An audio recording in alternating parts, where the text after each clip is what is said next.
Hello, good evening. It's the post-match reaction show. It's me, Chris. It's Kevin, and it's actually it finished. Liverpool 3, Atletico Madrid 2. Kev keeps saying to me, we can't keep winning games this late. We do need that Mick McCarthy thing to possibly go. We can, and we will. Fuck me, Ashley. My heart can't take any more of these. Oh, no. I mean, it is entertaining. It is absolutely entertaining, but like I thought for sure this would be the day. Like 2-0 up in 6 minutes. I'm like, we'll be fine. Everything's going great. Like we'll just hold on to this lead. And yet again, we blow a 2-0 lead. This is what, three 2-0 leads that we've had.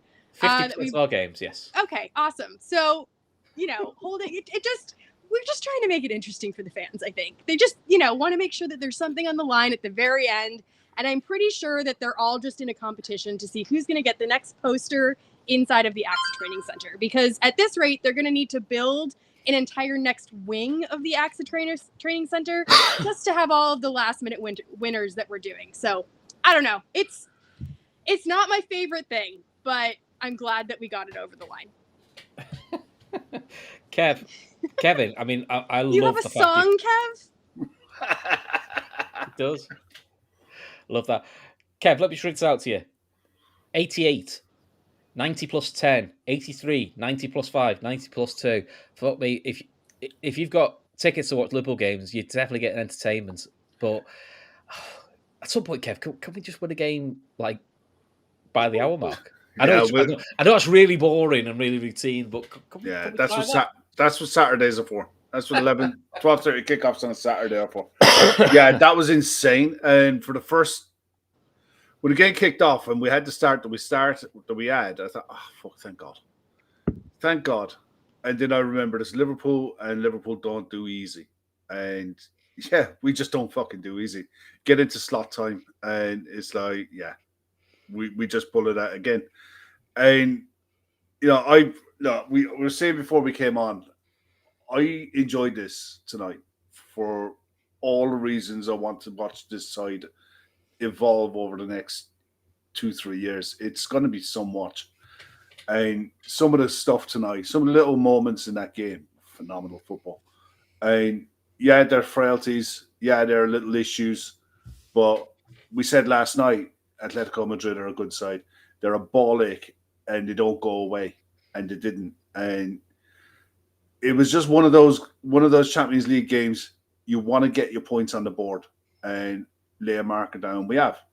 That's a tier 1 side that we played, which odds are they're going to be knocking around the last 8 of the Champions League this season again. And they have some serious quality in that side as well.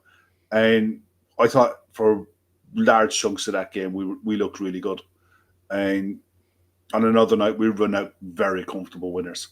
So I've so many more positives than negatives in that performance for me. Yeah, I mean, I know. I mean, because we've won as well, that it makes it a lot easier to focus on the positives now. Because let's be honest, Ash, we're on a WhatsApp chat together, and we were all saying the same. Look, they're creating great chances. Some of the interplay's good. The Florian Wirtz just grew in the game.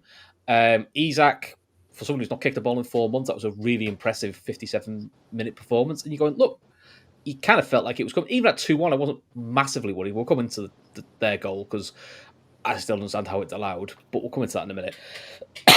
I think the only frustration is, like you said, it's the third 2-0 lead we've blown. Different reasons. I think Kev said before we came on, sometimes going 2-0 that early is it both a blessing and a curse because it kind of throws your game plan out completely, and you're like, oh, do we carry on playing the way we used to? But I felt the only frustration tonight was probably a bit of lax finishing. Yeah, I mean, it felt like they were just vibing for a little while, and it wasn't quite as clinical. Like, they were just having fun, and I feel like so many times they had more, like, I don't know, even that last Ekatike moment, like, he had so much time to just take that ball down and then just side-foot it into the net. And he tried the more kind of complicated, glitzy finish, and I feel like that happened quite a few times. I mean, you can't quantify like why Mo Salah hits the post instead of it going in. Sometimes, luck just isn't on your side. But I am not super upset with the finishing. I mean, given the comparison to the Burnley game where we had barely any shots whatsoever, like we were creating shots. There were, I mean, just the first half alone, I think had 9 shots, 5 on target. So we were creating a lot. We were in the right areas. I'm not angry at that. I'm angry about not closing the scoreline down and keeping them out. I think we know that what is his name? Llorente loves scoring at Anfield. Apparently half of his goals in the Champions League are scored there. And I feel like we just gave him too much space. And I would have preferred if we had kind of shut it down from a defensive perspective, but offensively, I'm not angry. Yeah, I mean, just to put into context, Llorente's entire Champions League career, he has 7 goals. 4 of them are at Anfield. 2 braces. He just loves scoring at Anfield. He's second behind Karim Benzema for goals scored in European games against Liverpool. Yeah.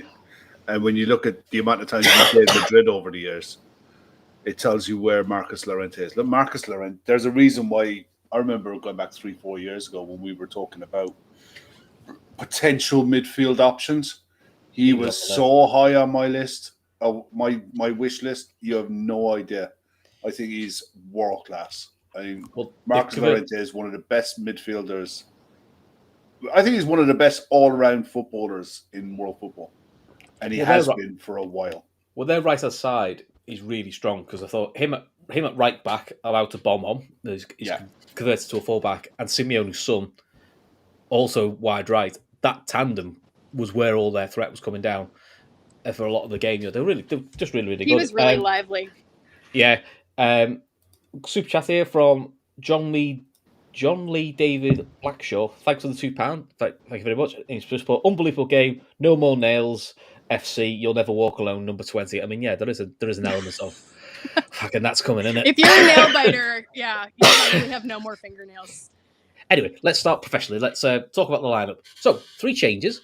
Robertson starts over Kirkes. No real surprise there. Bradley starts at right back. No real surprise there. Dominic Szoboszlai's moved back into midfield. Bradley didn't start. Frimpong started. Sorry. Bradley came on. Which actually did surprise me. Did surprise us. And Isak started, which there've been Twitter rumours about it all day, but you thought, okay, we'll see. I suppose in hindsight, Ash, starting is probably the better thing because he gets a full warm-up, reduce the risk of any sort of muscle niggles and see how he copes. I assumed he was going off at half-time, but to get 57 minutes out of him, I thought was really good. And you saw early flashes of that link-up play with Wirtz and Salah. It's definitely there. Yeah. I feel like the Wirtz thing is going to explode soon because there's so many signs there. And I've been hard on him.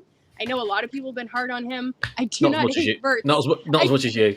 There's this narrative that's kind of been created, which is completely fake. But today I felt like he was really coming into his own. And I think that between it was Isak, Salah, and Wirtz in the first half, and then it was Szoboszlai and Wirtz and Mo and Ekitike kind of for a period in that time until Wirtz went off. And they're just those little triangles that are starting to kind of click where the players are starting to know where they're going to be. And I was really impressed with him today. I think in terms of, I just lost my train of thought. What were we talking about with the lineups? Sorry, I just completely blanked. Isak's link-up play, and then I think you went to a tangent about Wirtz. I did, and then my brain just malfunctioned. I'm not 100% sure what just happened there. Okay. Ask me a question. Let me go back onto something. Okay. Kev, while Ashley just recomposes the brain, she's obviously very excited for this 3-2. Let's talk about the first goal, because man of the moment, Gravenberch, wins the free kick. And you're thinking, right, it looks like a Salah one. As you know, I've said to you, I'm not a fan of Salah taking free kicks. I've never seen him score one. And I thought that was the first one until he saw Andy Robson with the best back heel off his leg ever. He clearly plays for that, didn't he? I don't know who was more surprised, to be fair. That was rehearsed. 100%. That was rehearsed. That was rehearsed. He was you could tell a mile away it was rehearsed. And the giveaway was the set piece coach going up to slot in the celebrations. You could tell a mile off. If Salah's going to shoot that, he's going to shoot that high around the wall and into the far corner. And you saw by Robertson's movement to come from an offside position to come back into line. He was right in that slot.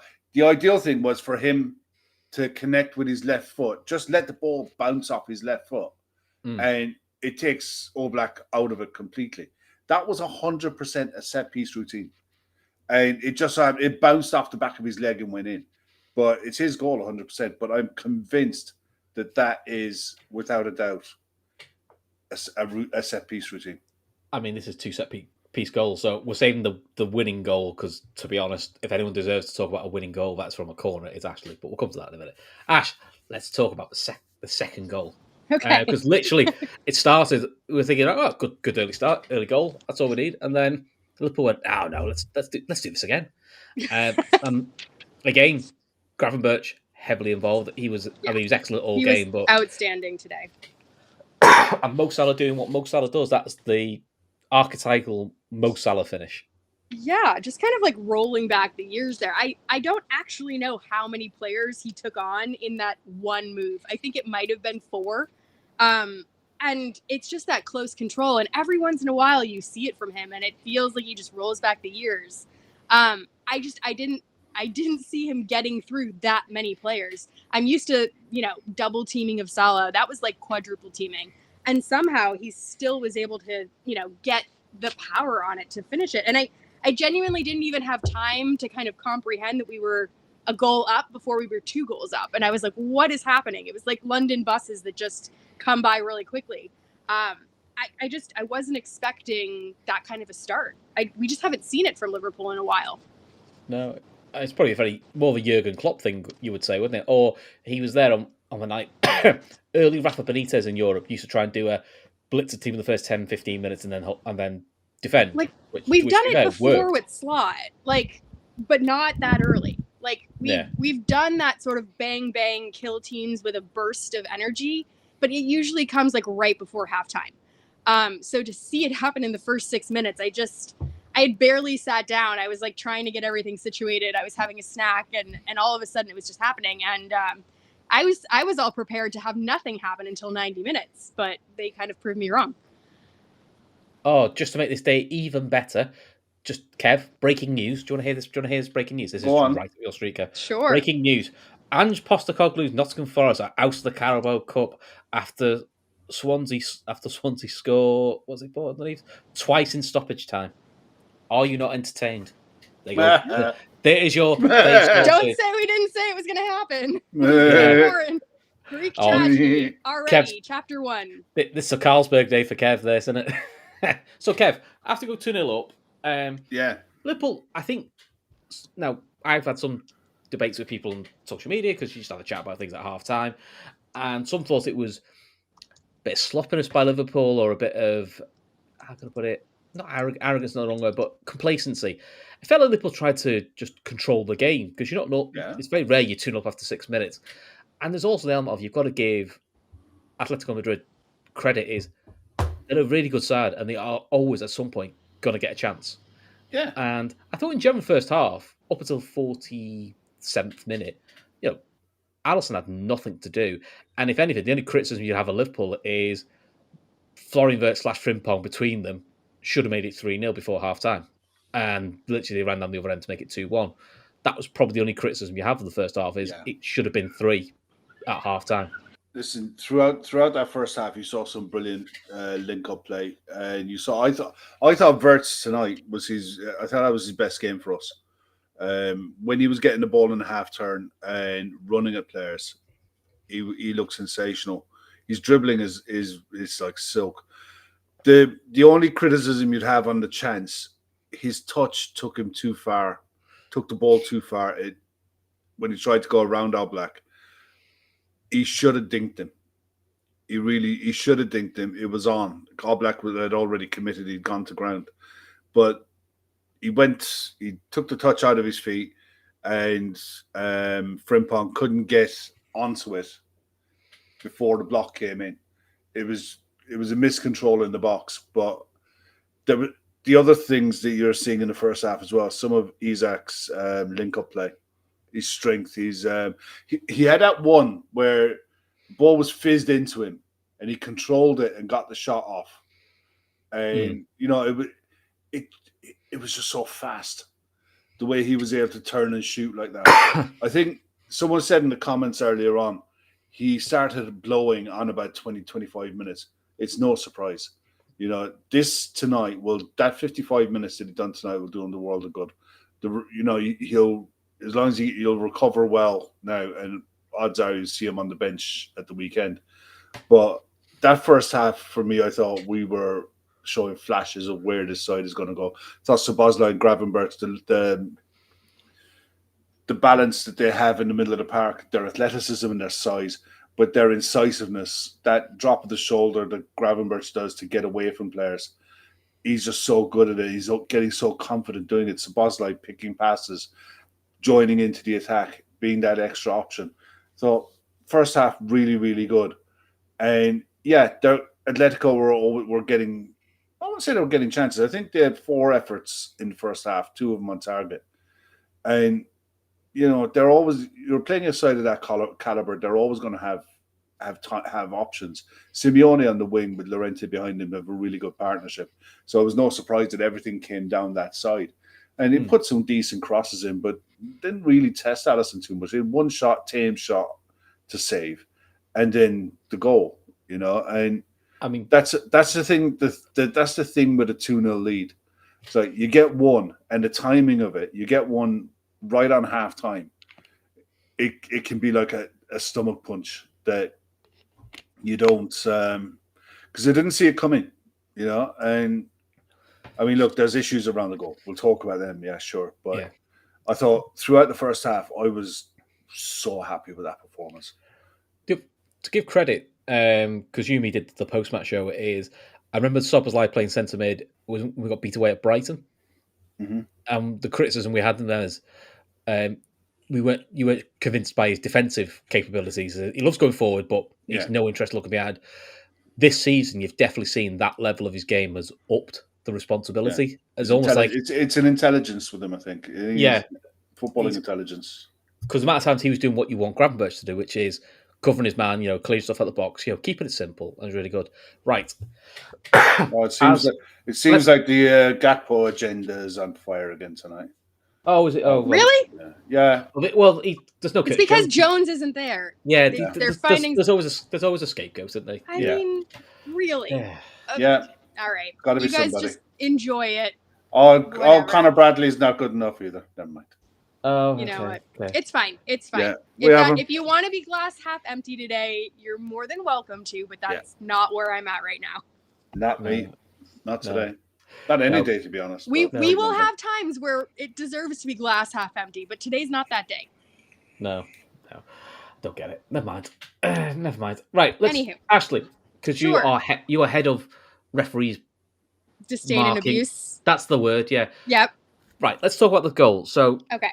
It's a fantastic deep run from the Atletico Madrid player, because that's the first thing to check. And it's a great deep run. It's what you want what you want midfielders to do. That's what we want Wirtz to do. It's what Szoboszlai was doing last year. So no Chris with that. It's just a perfectly designed run.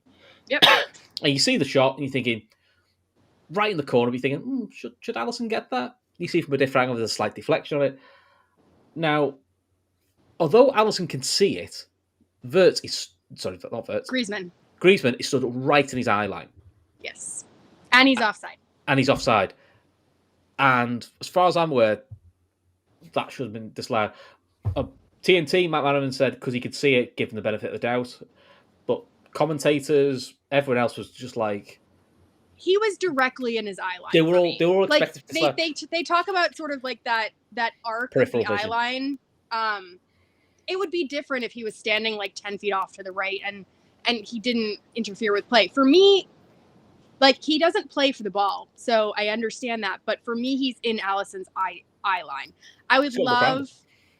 Yeah, well, I'd love to see a couple different angles. The thing that I didn't get any coverage on my side reviewing this. So you guys will have to kind of talk me through what you heard from your pundits, because no one even brought this up. But for me, I thought Griezmann was clearly offside there. Well, Matt Manaman seemed to think that Alisson had a good enough view that they gave him the benefit of the doubt. Ali McCoy's was apoplectic, going, I can't believe that's been given.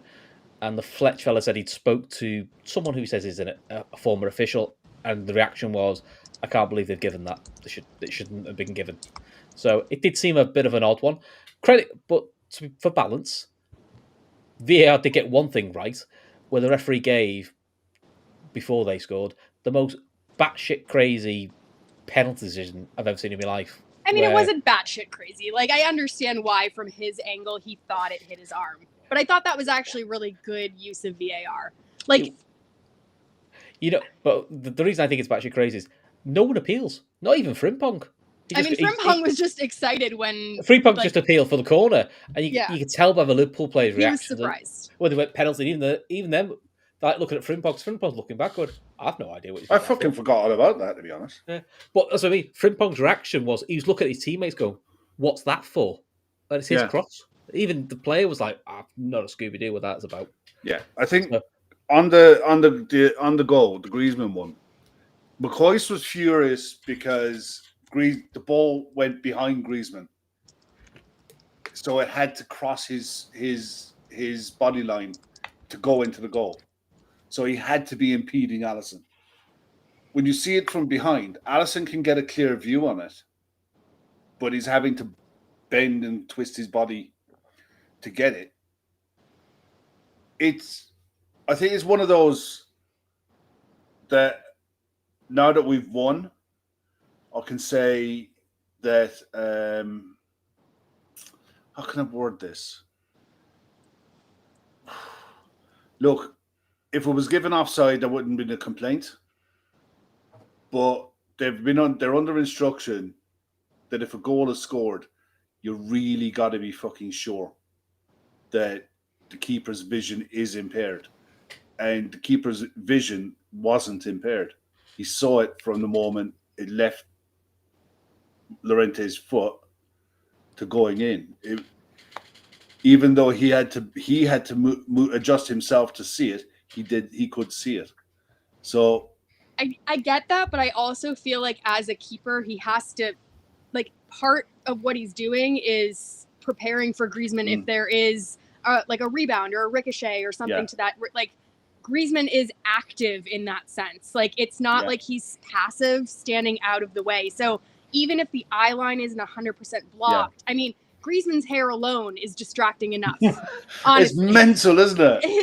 It was full on 80s. Like, he committed to that. He's had some serious hairstyles over the years. This one is full retro. This is pure Def Leppard, Hysteria.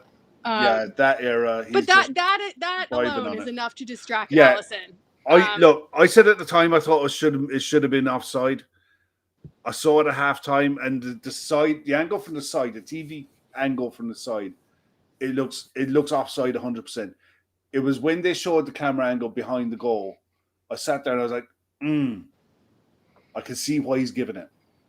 You know, Oshin makes a good point. It reminds me of the Akanji one against Fulham, which it should have been given as offside. And I remember the PGMOL came out afterwards and actually said it was an error. Yeah. And that it should have been given as offside. It's very similar. But I think the other thing you got to look at, Champions League, and I think this goes back to the penalty claim.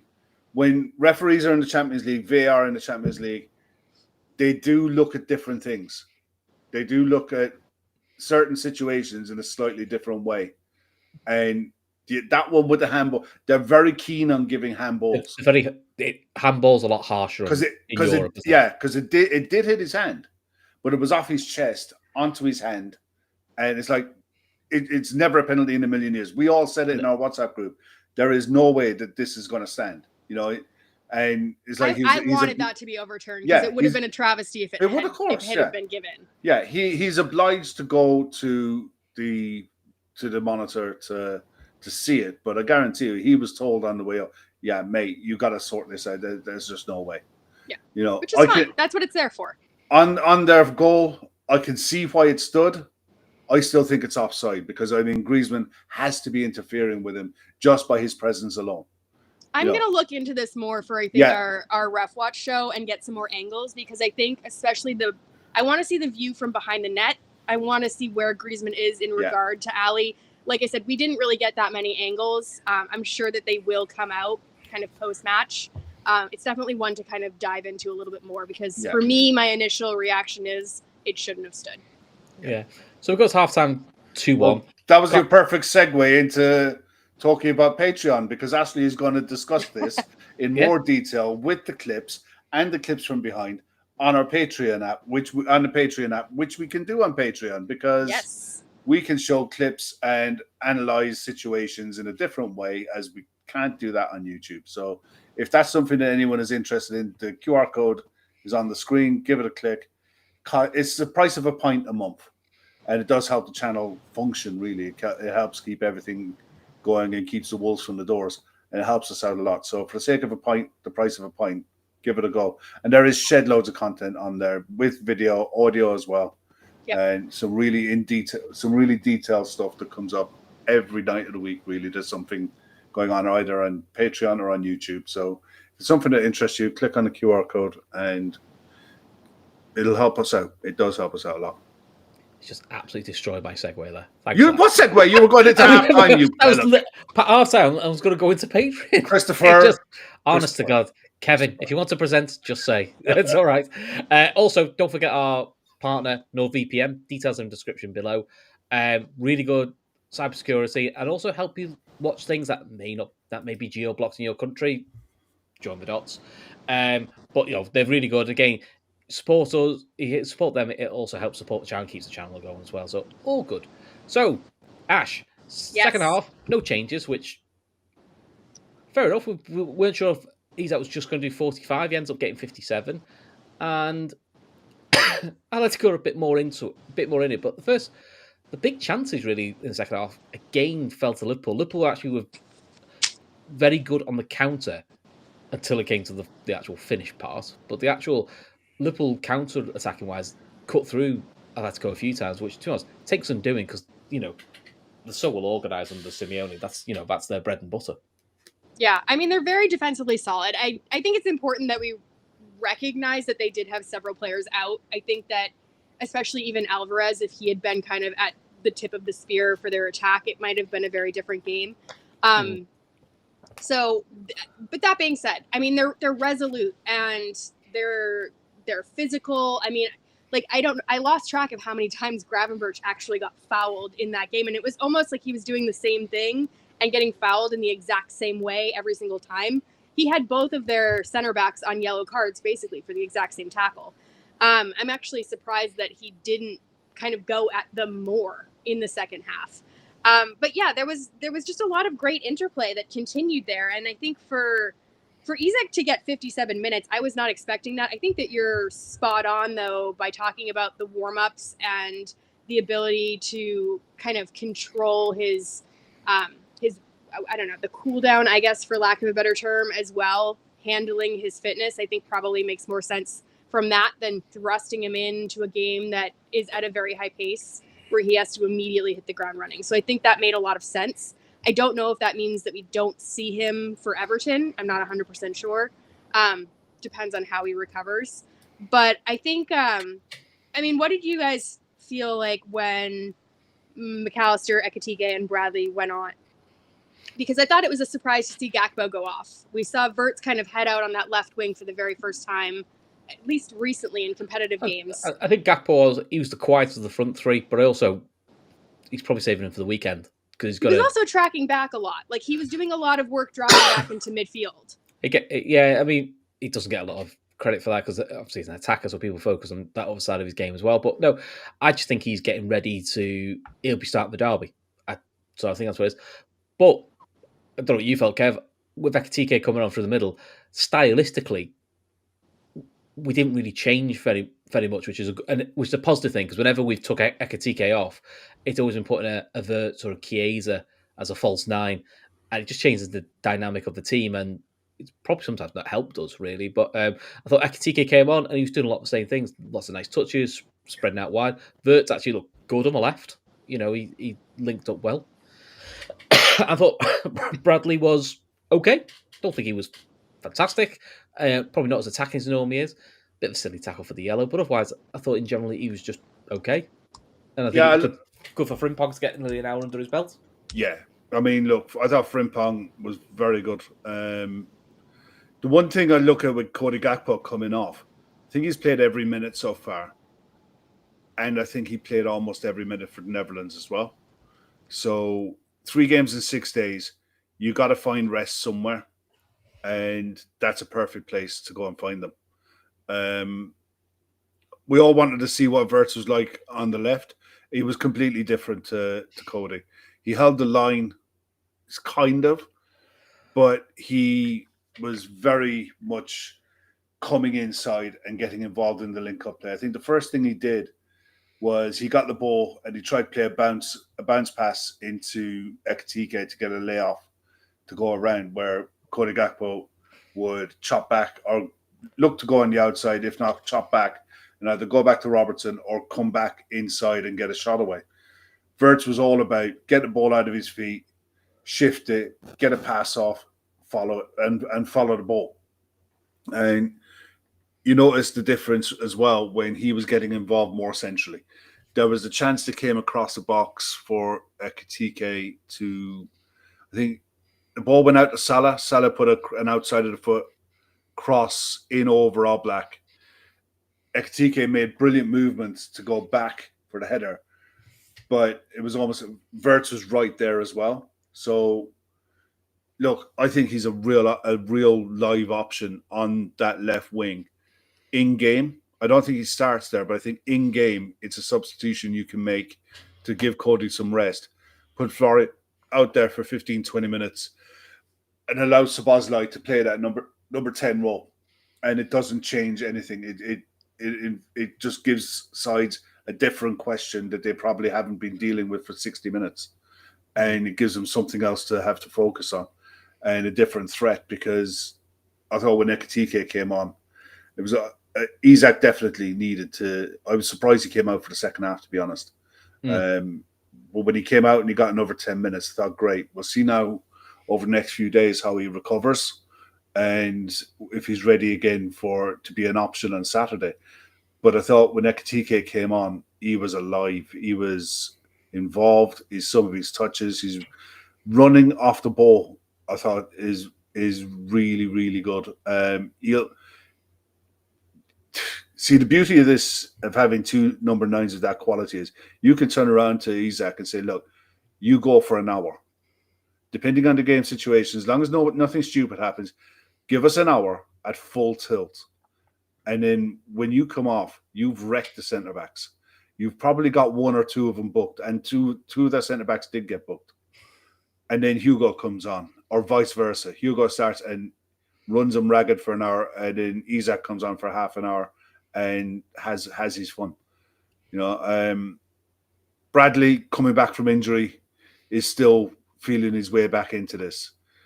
I think he'll probably carry the can a bit for the second goal, because he had chances to clear it. He tried to clear it up the line, and the Atletico player, can't remember who it was, it might have been Simeone, got a block on for it to go out for a throw, and that's where their attack started for their second goal. But in the main, I thought his touch was good. Some of his passing was really good, and his link-up play with more. You saw the difference in Salah tonight by having right backs who were doing the job that they know that Salah knows what they're going to do. He knows what Frimpong is going to do, whether he's going to be there close to him for the pass off, or he's going to go around him to create space. And Bradley did the same. Bradley's more going to invert in between the left centre-back and the left-back, making that run to create space for Mo. But Salah can build his game around those players making those runs. So, and the other one, who was the other substitution that came on? Yeah, McAllister. Yes. Look, I thought he was probably, out of all the substitutions that came on today, the one.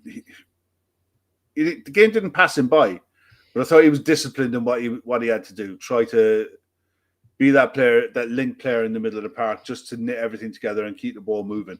He didn't do anything outstanding, and he didn't do anything disastrous. It was unfortunate. He was unfortunate with the deflection. Yeah, it was unfortunate with the deflection. That can happen, but credit to Llorente. The volleys are great. It's great technique for the volley. It is.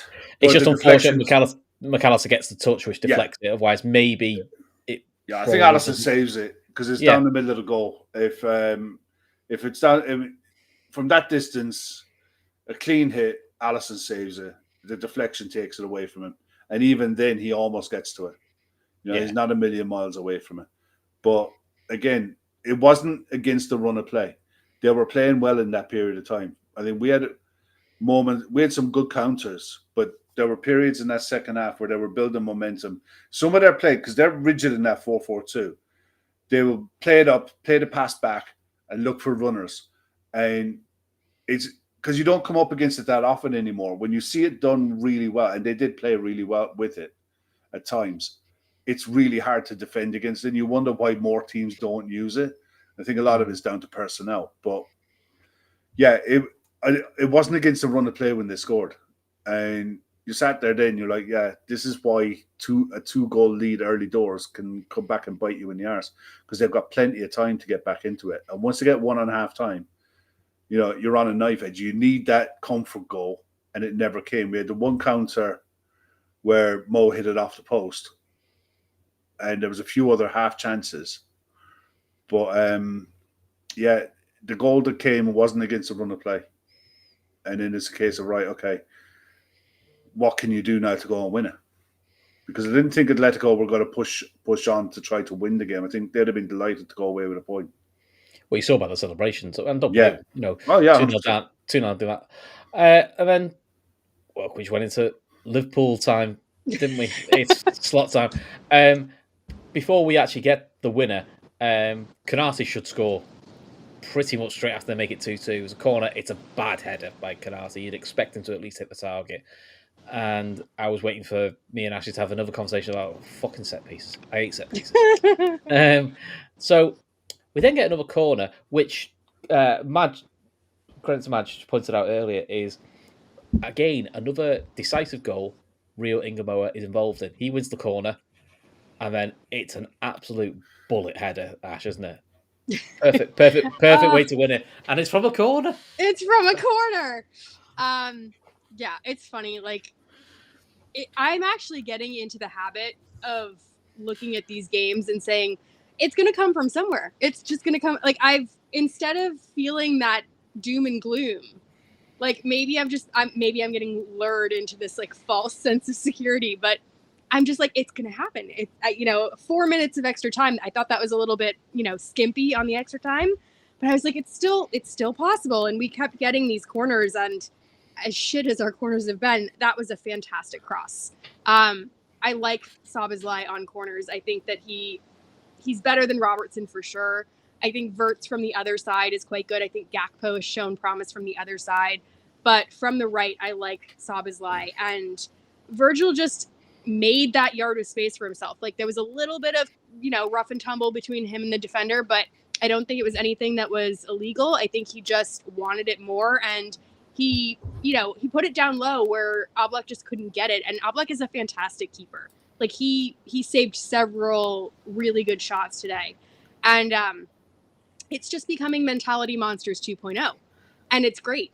They believe it. The fans believe it. I'm starting to believe it, which is, I feel like I'm getting brainwashed by this whole thing, but I'm okay with it. Like, I'm okay with the idea of that level of confidence in yourself, because, I mean, you can't teach that. Like, it has to kind of be earned, and this team has earned it over time. And it's almost like having an extra man for that last 10 minutes or so if you have that level of belief. And if you can get all the fans in Anfield to also have that level of belief, like, it tangibly pulls the ball closer to the net. I don't know how to kind of explain it, but it is something magical that they're creating. And I'm so excited to just keep seeing this montage of still shots of all of these last minute winners just grow and grow and grow. I mean, it was an incredible header, Liam. It really was. Yeah. But Kev, while all that was going on, who knew it? Simeone's head absolutely popped. And I don't know what set him off, because it wasn't like someone gave him the finger, I think. And he gave someone else the finger in return. Because someone said, all I heard was, Simeone's in the crowd. I was like, all right. It says, walking to the ref, check if he's been sent off or not. If he's got in the crowd, that's a big bang coming his way.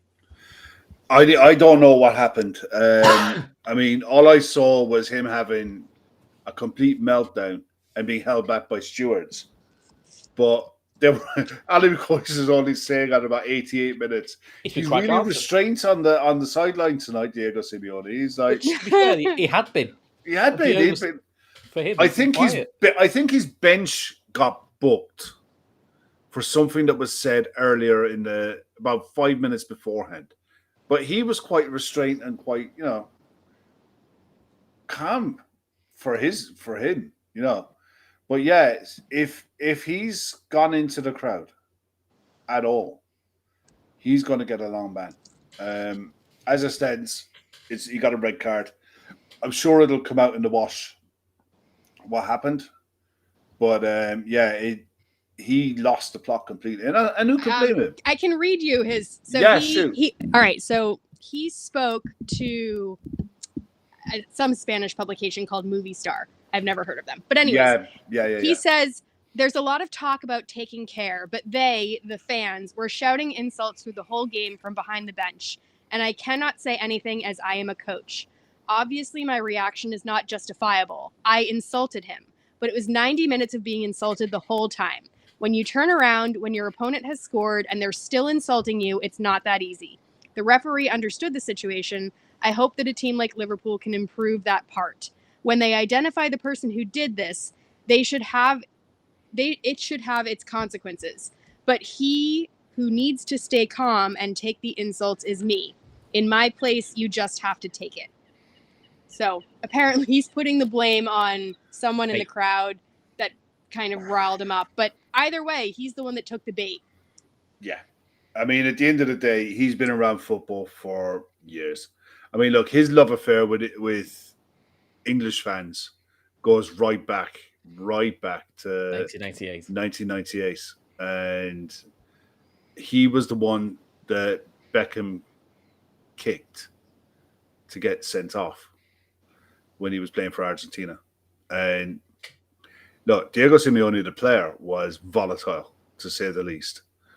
Diego Simeone, the manager, has made a career of being the man in black. And he goes to away ground. He goes to the new camp and the Bernabeu and gets dogs abuse. It's just he has to go out and stand in front of the microphone.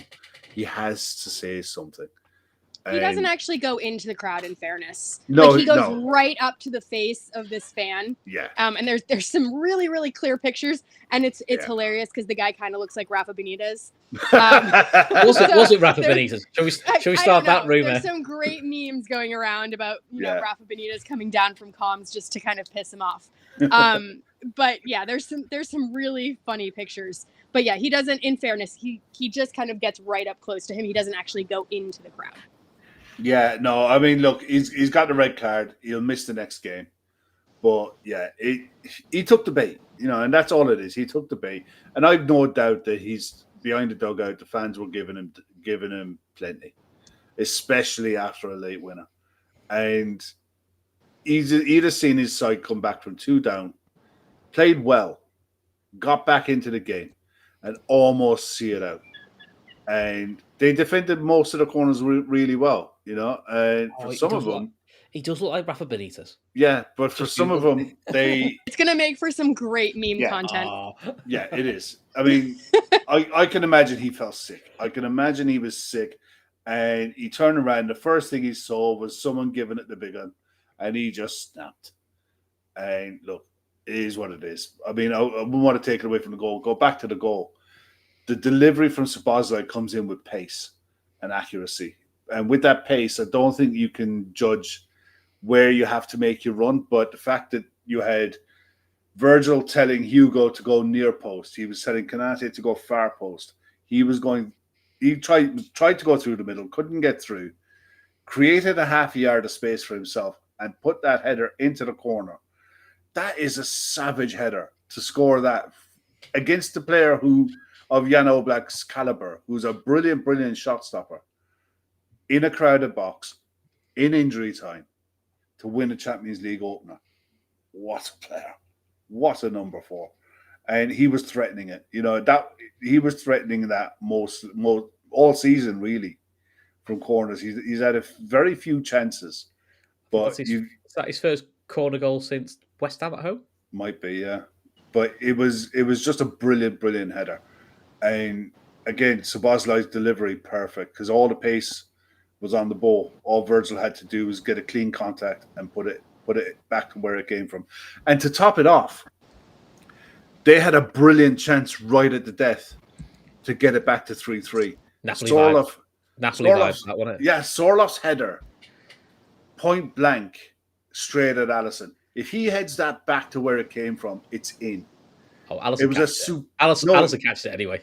You know what it's like. It was a supreme delivery. The delivery into the box was fantastic. It took Konate out of the game. Yeah. And you couldn't argue with it. I mean, the quality on that cross, the centre-backs are taken out of it completely. Sorloth gets a clean header on it and straight to Alisson.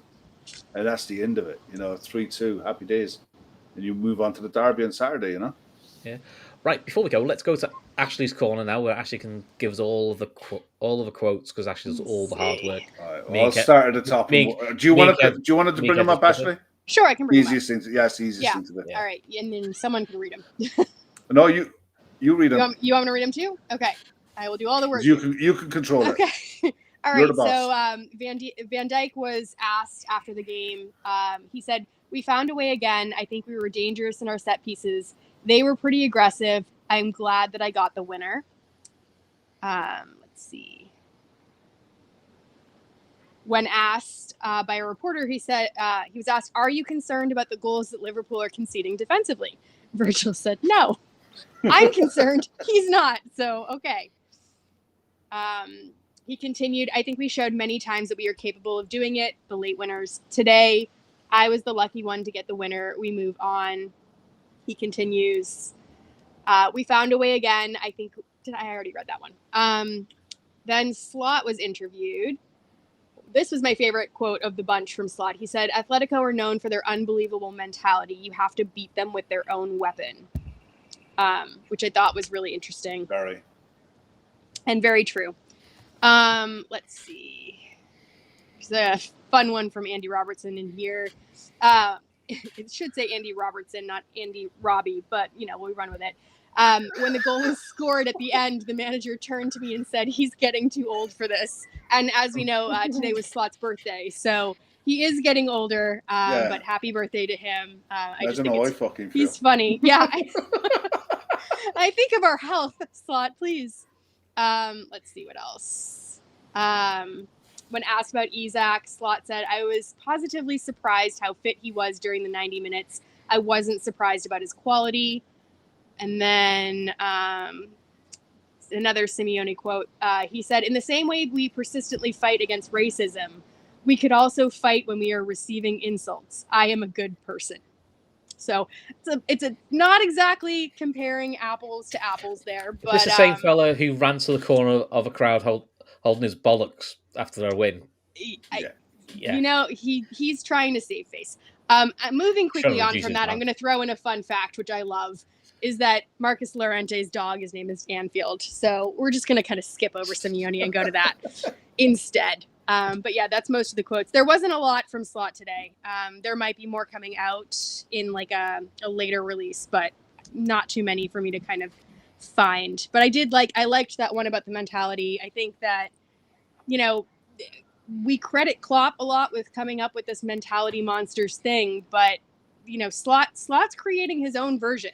Yeah. And I don't want to conflate the two. I want to make sure that Slot gets credit for this as well. This is not just Klopp's thing. Slot is also creating something here, which is really impressive. It is. So, one thing that someone actually mentioned it in the chat as well. I'll see if I can bring it back up. Hugo Ekitike had a really good chance from Salah cross.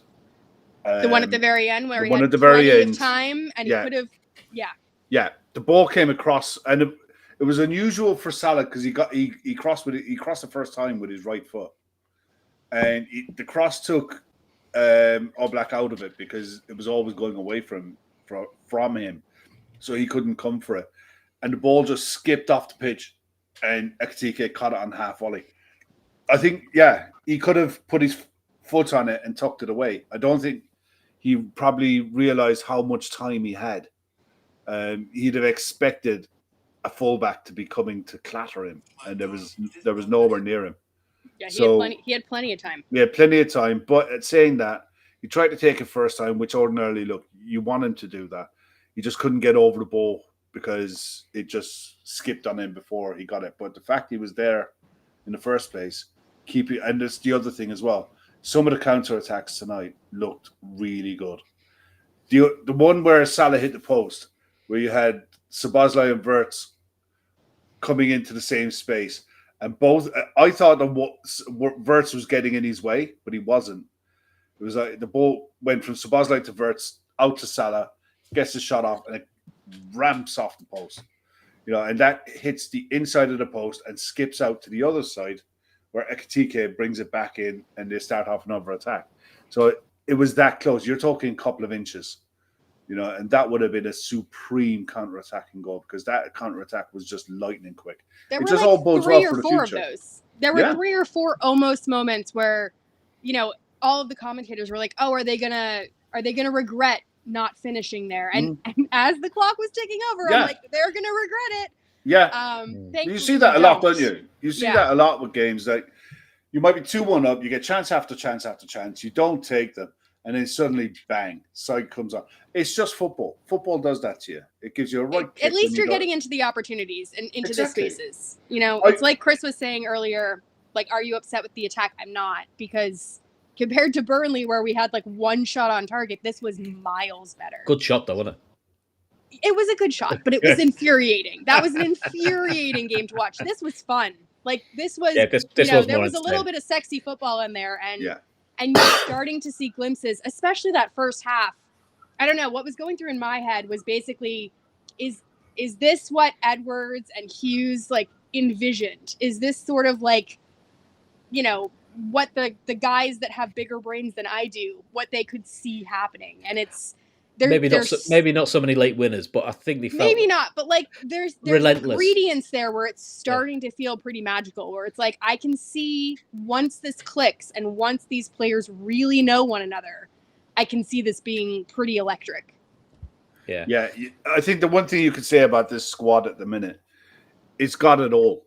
It can do the ugly, it can do the flamboyant, it can do the possession game, and it can run riot over you, and they can do it in 90 minutes. And with the only one who was missing off the bench tonight really was Curtis Jones. So our fitness at the minute, as it stands at the minute, we're in a really good spot, and we're consistently winning games. That winning mentality will carry you a long way, especially as you're still waiting for things to really click. I mean, bear in mind that Florian Wirtz and Alexander Isak have probably had 2 or 3 training sessions together. It's like, what the fuck are they going to be like in 6 months? Well, we've still not had a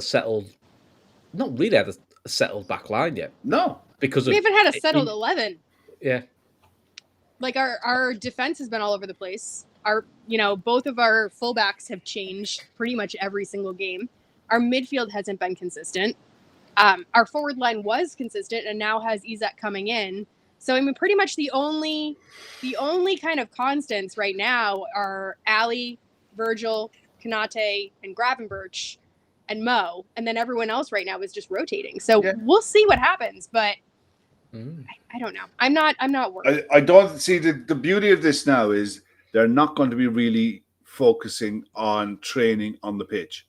It'll be tactical setups for the next game, tactical work on set pieces, rest and recovery. And they'll be almost doing their training and learning on the pitch. And we'll see how this is all going to evolve. And I'll tell you now, I reckon within the next 2 months, we're going to absolutely hockey someone. We're going to hockey someone 6 or 7. I bet you hope it's Forrest. Oh, yeah, 100%. But I can see hope this it's coming a Saturday. mile off. I hope it's Saturday, but That would be Chris, lovely. how many times? Actually, we've all watched enough football over the years, especially with Liverpool, where we've seen this building and we know there's a big score coming. yeah, It just feels like that to me. That it does. It doesn't feel like. And look, I know rival fans. Look, this may come back to bite me in the arse. Are doing this can't continue, and you're like, well, maybe it can't continue, but they're assuming it can't continue, so it means Liverpool will lose. It could actually be, well, no, it can't continue because Liverpool will click and actually just win games earlier. So I was hoping that was what was going to happen today. yeah, well, there've definitely been signs that that's been coming. It's just it's just all about balance. So anyway, Yeah. rest of the week. I think it's us three again. I mean, we've got Everton tomorrow. coming up. We've got Southampton, Palace, Galatasaray, Chelsea, and then United. So maybe it's going to be the United time. Maybe it's going to be United where we decide to kind of make it click. I think we'll be playing United with a new manager. We might be playing Glasner. So, yeah. I don't know. Yeah, I think so. Well, we'll be Glasner because he's a man of his word. He'll stick to the club. Absolutely. They kept Guehi. I believe that. Surely. So please subscribe, become a Patreon. Hit that bell icon. We forgot our man of the match and honorable mention and all that stuff. Oh, do we care? They're all good. Yeah, go on then. We do care. Obviously, you've got some low hanging fruit that you want to go for. Go on then, and you can't say Gravenberch. I can't say Gravenberch. Fine, I'll give it to Szoboszlai. I think that he absolutely ran his socks off. I think he's pretty much undroppable right now. I think getting him back in midfield, I was really glad to see. I was second guessing myself last night, wondering if Slot was going to put him at right back, but I think that you saw, what he can do in midfield. Honorable mention goes to Virgil because he was absolutely imperious in the back, had the most aerial duels out of everyone, and then he obviously scored the winner. Could do better. He's a tough one. Simeone's hair? Griezmann's hair. I definitely feel like that could do better. I don't know. Okay. It's just, that's a lot of look for me. Yeah. Kevin, your three? You have to give it to Mo. I'd give it to Salah. I thought the link-up play with the fullbacks was good. His goal was phenomenal. It just he looked back on it today. Yeah. I love him. I love having that option of him picking up that position inside the box with Frimpong being outside him, that he can take players on inside the box because they can't go near him. If he's outside, they'll give away the free kick and even take the booking. But inside the box, his strength to hold off those three players and get the shot away it was just a fantastic goal. So throughout the night, he was brilliant. He got the assist for the first goal. He should have had an assist for Ekitike in the second half with the header. Hit the post as well. I thought that was his best game of the season so far from Mo. Absolutely. Honorable mention, I was just Ryan Gravenberch. He was everywhere. He was the boss in the middle of that midfield. Thought he was phenomenal. So his defensive clearing, his defensive work rate was excellent. His shimmy to create a yard of space and get on the attack in one go. I'm loving that. There's so much to like about his game. His age as well. He's going to get better. It's like he's going to be. If he's up there with some of the best midfielders in the world at the minute. And if he keeps carry on going the way he's going, he's going to be the best central midfielder in the world. He's 23. Yeah. That's wild. Yeah. When you look at what Fabinho was doing at 23, played right back. Casemiro was doing at 23. He's going to get so much better. It's frightening. Could do better. Look, I think Cody could do better. Didn't really threaten in a goal sense, but I thought he was always available. His work rate was fine. I thought to a man, everyone played well. So it's not a could do better that I'm slating him. It's a could do better because you know what he's got in his locker, that he can really create and really be a goal threat. I just thought that he wasn't really a goal threat tonight in the way that we're accustomed to seeing him. But that's not a slight on him. I mean, it's literally I have to really dig to find a bad a bad performance because I don't think anyone played badly. No, they all played well. I just think, he's probably the one that he can do a bit better. I'll go Gravenberch man of the match. Honourable mention. I'll give it to Wirtz. I think he's been growing. I think that's been his best performance in a Liverpool shirt, and I still think there's plenty more to come. But I think we'll start seeing more than flash now. He's looking a lot more involved. Could do better. I agree with you, Kev. The Gakpo shout's good. I think it's a good one. I think defensively he was perfect for what we need him to do. I think as an attacking sense he was just a bit quiet, but can't. I think he was probably just learning how to deal with Isak because they were rotating quite a bit on that side as well. And I feel like he's just learning what it means to kind of play with him. Yeah. So I'm hoping that that'll click because I actually think that could be a really interesting interplay between the two of them. Cool. Right, guys. Anything else before we go? I do want to just make a little shout out to Virgil for allowing the under-13s to go around Anfield with their trophy. So the Liverpool nice under-13s won Virgil's inaugural tournament that he hosted in his home country. And he took them onto the pitch and allowed them to just go around to all the stands and do the little lift. And I thought that was amazing. Just sort of instilling that culture from such a young age, allowing them to experience the crowd and the excitement. That's the one club values mentality that you want. Yeah. That was mentality. I really enjoyed that. It's classy touch that. Kev, anything from you before we go? Yeah, it's a shame that was spoilt in Virgil's press conference, where one of the questions was about that, and it was kind of like, we haven't told the kids yet, you little twat. Thanks for that, but they know now. But they had it's a nice debate actually going on in the chat at the minute about Gini Wijnaldum, and asking the question, should we have sold him when we did? And I think we knew his legs were going to fall off. I think his legs are gone. So I think we let him go. Talent-wise, he was there, but the legs weren't there. I think Gini was one of these players. I loved him. I thought he was a phenomenal footballer. But I think the club would have looked at it, and when his contract was up, I thought, you know what?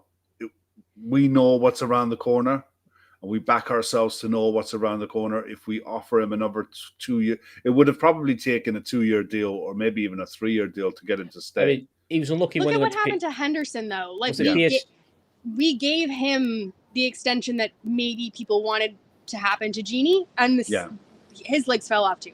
Yeah, I mean the only thing we got a good fee for him. I just think that when the club made the decision on Gini not to extend, it was partly a business decision, but the other side of it was, look at what he did when he left. He was unlucky at PSG because was it PSG or Roma? He got a really bad injury. I think it might have been Roma. It might have. Was it just over 2 years after leaving Liverpool? He ends up in Saudi. Yeah, most of the players that have left Liverpool have been at the right time. To be honest, I think very, very few of them. Do you look at? I mean, recently, especially.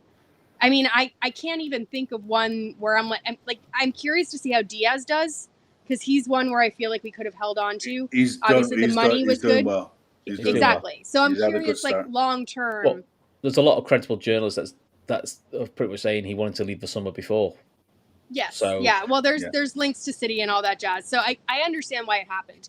I'm just saying he's probably the exception to the rule, because even with Trent, he got a really serious hamstring injury the other day. I don't even know if he's going to be fit for the game versus us, and that's in November. 6 to 8 weeks, they've said, haven't they? Yeah, so I don't think I doubt he'll be available for that November game. He probably wouldn't have even played anyways, just for, they haven't got right back at the moment because they one decided to headbutt someone, which was always a good start. Yeah, they got Valverde, so in all fairness, it's not bad. Yeah, that's true. That's true. Yeah, no, but I guess the point I'm trying to make is that I feel like the club might have even known that with Trent. They might have looked at the number of minutes that were in his legs and put a cap on what they were willing to kind of pay and what they were willing to offer him, because they knew that there might be a risk involved. And I wouldn't be surprised if that happens, if that plays out. Yeah, maybe. Listen, the results from tonight's games Yeah, talk Olympiacos, us through those. yeah, Olympiacos 0, Paphos 0. I was watching that and I seen the red card for Paphos, but it played out 0-0.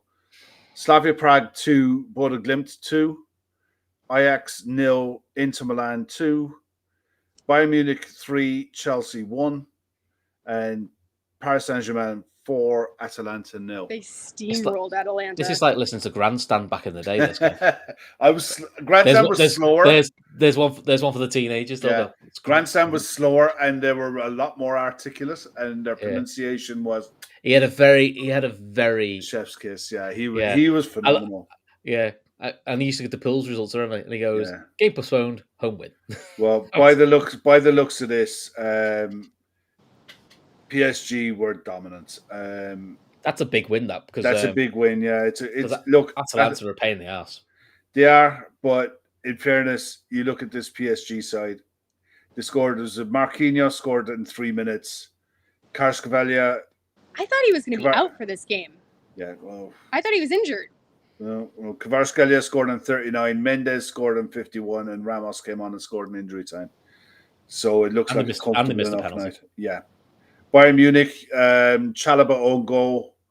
Palmer got it back to, Kane scored on 27, and Palmer got it back to 2-1 at halftime, and then Kane stepped up with a penalty on 63 minutes to win it. I'm intrigued to see how Chelsea cope with Europe, because that's the thing. The big thing for Chelsea last year was some of their key players. They basically said, have midweek off, and we'll use you in January. And lo and behold, that's when we start to see the dip in Palmer's form, when he had to do 3 games a week. So, although they've got a big squad, there's certain big name players. He seems to rotate just for the sake of it, though. Like, his rotation doesn't make a ton of sense. Like, the rotation that he was doing over the weekend didn't make a lot of sense to me. And then he had to pull players like on kind of at the last minute to try to win the game, and they weren't able to do that either. So I don't know. I'm not 100% sure about his man management, because that was kind of what felt like broke them in their run around Christmas time as well, was Maresca's man management. Yeah. When they said, no, they're not going to win anything. Yeah, I'm just curious. I don't know. I don't think he's a bad manager. I think he's probably exceeded expectations, but I'm just not sure with a squad that size, like how it's going to work. For those in the chat who are reliving the BBC Grandstand days, the best one is East Fife 4, Far Athletic 5. If you know, you know. Right, on that happy reminiscent. I mean, Ashley's going, I have no idea. No idea what no, he's talking I don't. About. I was going to say, though, like, I feel like Chris should, or not Chris, but I feel like Kev should announce the Forest result, since we're doing the result. Oh, yeah, do it. I feel like we should. Can we have the goal scorers and the times as well, please, Kev? Yeah, just so we've got the full detail. We'll get this right in there. Just for funsies. It was. I was funny enough. While you said it earlier, I went back and I just went and had a look and see what the lineup was for Forest tonight. It was 3-2 to Swansea in the end, and it was 3-2 win to Swansea, having been 2-0 down. Jesus scored on 15 minutes and a minute after in injury time in the first half to make it 2-0. Berger scored on 68 minutes for Swansea. They took it into injury time. Vipanek scored on 93 minutes, and then Berger scored on 97 minutes. The Forest lineup tonight was lined up in a 4-2-3-1 with Victor in goal, Savona, Bolly, Morato, and Zinchenko across the back. You had Douglas Luiz and Yates in the middle of the park, Bakwa, McAtee, Hutchinson, and Jesus up front. So it was a completely... They went full second string. It was full second string, and I suppose for Postecoglou, it gives him a chance to look at what he has available to him. And looking at the changes he made, he brought on... He went chasing... Not chasing the game, but he brought on Morgan Gibbs-White on 62, Hudson Odoi on 62, and then Sangare on 84 to lock it down. That didn't go well. He took the goal scorer off at half time. Yeah. Strange. But yeah, he's got to wait until the second season to get anything anyways, right? He's the second season trophy person, so you got to stick with the process. At Celtic, he won a double. He was at pains to say, that shit ain't happening. No. No, as Madge coined it, I think it will be a Greek tragedy. Yeah, Madge, I think, a couple of tinnies, not a bad idea. Good. Right, on that happy note, we're going to go. The Reds still just love a late goal. It's finished Liverpool 3, Atletico Madrid 2.